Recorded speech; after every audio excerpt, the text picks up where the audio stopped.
Beautiful, beautiful. I want you to write down 3 things for me, please. I want you to, first of all, write down the word perspective. Perspective. And the word after that, I want you to write underneath it, vision.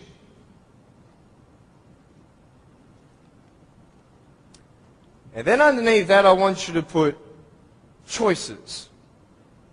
So perspective, vision, and choices. This is what I'm going to be speaking about.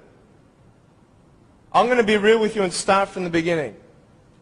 I was born in a blessed country.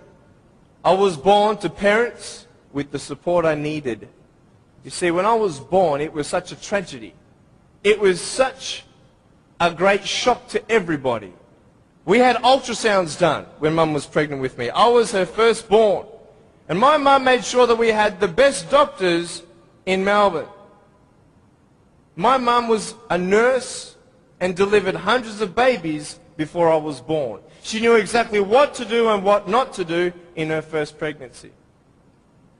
Yet, having all these precautions, this happened. And anybody who saw me and saw my parents automatically thought that, hey, this is a bad thing. And I mean, for anyone to say that would be a good thing, that is not sane. That would be insane. To say that, hey, congratulations, your baby's born without arms and legs. It was such just a pause in their life where they couldn't breathe. They couldn't fathom. What kind of life is their firstborn son going to live? Without arms and legs, he can't even feed himself. He can't even dress himself. Doctor said I would never be able to stand up, let alone jump around. You know, I'm so thankful that they knew nothing until I was born. Because imagine if my parents did know, and they would have what? The option of abortion. And the majority of the doctors, I believe, would encourage such an act. Why? Because what we see in this child's life is not going to be a good quality lifestyle for you and your child. And the wisest thing you could do is abort. Well, hey, who knew? Who knew that I would become a 23-year-old professional motivational speaker, speaking to 1 million people all around the world, starting schools in third world countries, building hospitals in the future and orphanages and all that stuff. We sponsor 43 kids who don't have food, fresh water and all that sort of stuff. And that's just the beginning. I'm a real estate investor. I'm a stock market investor. I love options trading. That's becoming one of my professions. I love real estate investing. I love the fact that we can make money doing real estate developing. Make our money, make more money. I love that fact. I love the fact, though, above all, that I can give the world something that others cannot.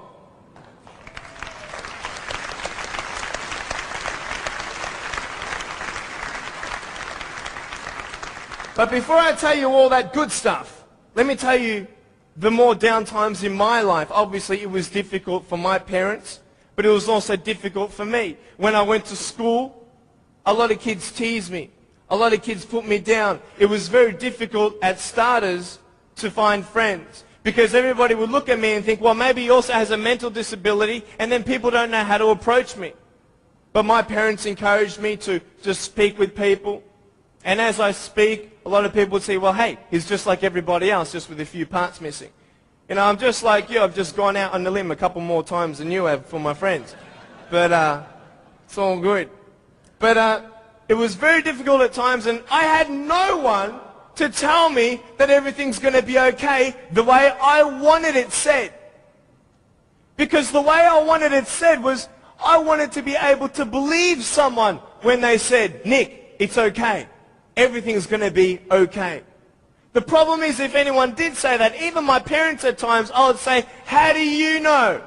How do you know how it feels to be in my position? You don't even know the future. How can you say that I'm going to have a good life? You cannot. Last January, within 3 weeks, 3 of my family members died. January 2005. My uncle, my grandfather, and one of my cousins. The day after my grandfather was buried, my uncle, 53-year-old man, had a heart attack, died. 5 days before he died, he was at the doctor's and everything was fine. What can you tell me to encourage me? Can you tell me anything? Only if you've been through it. And this is what I'm here about. I want to tell you, I was depressed. I had suicidal thoughts at the age of 8. I had this massive list of all the things that I couldn't do and I'll never have in life. I never thought, you know, I'd get married. Who'd want a husband without arms and legs? And I thought even if I ever did get married, I'm not going to be even able to hold my wife's hand. I'm not going to be able to dance with my bride on our wedding night. I used to hate going to public parks and seeing fathers throwing up their kids in the air and sometimes dropping them. You know, I won't have that intimacy with my sons and my daughters. But I couldn't do this and I couldn't do that. And no one had any answers. And I thought I was the only one in such a predicament. What happened? What changed? The first thing I got you to write down was perspective. How you see your life is the first key. Who are you? And where are you in life? This is the first question I want to ask you. Even though the world can look at me, they can say, well, a guy having no arms and no legs, his potential is not unlimited, but limited. His potential, just because he has no arms and no legs, humanly speaking, in our logic, he's not going to be as successful as everybody else. Really? Why? Because of his disability. Really? What is a disability? Have you ever thought of that? A disability. I'll tell you what a disability is. Something that would hinder you to achieve something. Now, just because I have no arms and no legs, it doesn't mean that I can't be successful. It doesn't mean that I can't do a business degree like I've done, a Bachelor of Commerce in Financial Planning and Accounting. That didn't stop me. Then what really stops you? Your mind. The way you see your life and where you are going will determine how successful you will be in life. I could say, yeah, I'm a guy without arms and legs, but what? I have my little chicken drumstick. Don't ask yourself and see what you don't have, see what you do have, and then say, okay, this is where I am. But don't limit yourself to say, well, if only I had this, or if only I had that. You can think of all the things that you don't have, but I want to ask you, is that really constructive? No. Why? Because no one can turn back time. It's up to you with what you do with today.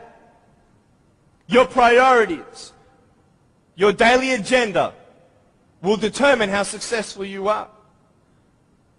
You want to know something? I started to be thankful. Thankful? Why, Nick? How could you be thankful? My mum showed me a newspaper article of a young man who had a disability, not similar to mine, but it was also unexplained medically. And I thought, you know what? I'm not the only one with something to bear. But I'm telling you, this perspective is everything. Giving yourself enough credit. Write this down. Give yourself credit.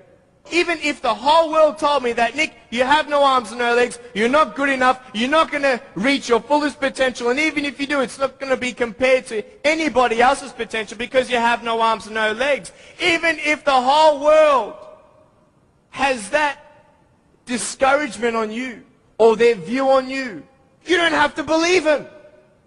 You get it? You don't have to believe others' opinions. Because it's just an opinion. If a doctor comes to you and says, hey, I'm sorry, you've got cancer. What are you going to do? Get a second opinion. Right? Why? Because you want to make sure that he's right. You want to know exactly how much you have to live and what's going on. Well, why not get a second opinion when people put you down? Why not get a second opinion when your family thinks you're dreaming? Tell him he's dreaming. He's